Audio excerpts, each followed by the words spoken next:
Hello, welcome back to the channel. If you're new here, I'm Ron. Thank you for stopping by. I hope you and your family are doing well. I'm deliberately going to keep this video light because I know everybody's heard enough about COVID-19 and there's plenty of that news going around already. So now with that being said, I was shooting some video the other day with my Mavic Air and made a mistake that I'm sure many of you can actually relate to. I forgot to put the micro SD card back into the Mavic Air.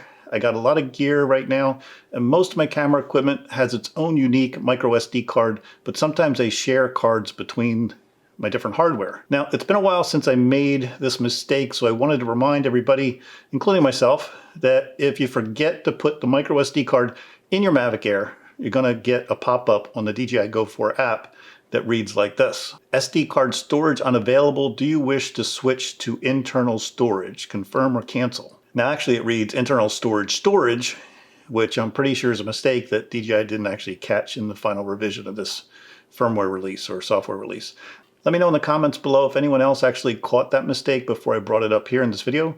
Regardless, when you press confirm for internal storage, it's now your default setting. And when you install the micro SD card into the Mavic Air later, it still remains the default setting until you actually go back into the DJI Go 4 settings and change the setting back to SD card.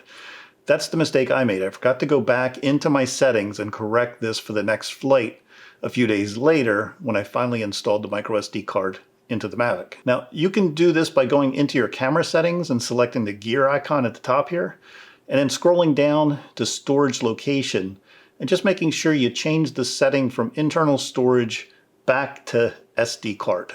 If you don't change this back to SD card, the internal storage remains in effect and you're using just the cache storage from the DJI Go 4 app, which is low resolution video or photos from your flights. Now you'll find that out when you go to offload your footage from your micro SD card and there's nothing there. It's completely empty. You're not prompted or warned the next time you fire up the DJI Go 4 app that you're still using the cache storage, so keep that in mind. It's worth mentioning that the low quality cache footage gives you something to use, but it's certainly not the type of footage that you want to be using in your videos or social media posts. Now, if you did get any value out of this video, please don't forget to give it a big thumbs up. I do appreciate it. Also, don't forget to like, subscribe, ring that bell for future video notifications. So until next time, take care, be safe, and remember, we got this. Well, if I can put a positive spin on things, at least it's a good time to pick up some new tricks. Maybe something like this.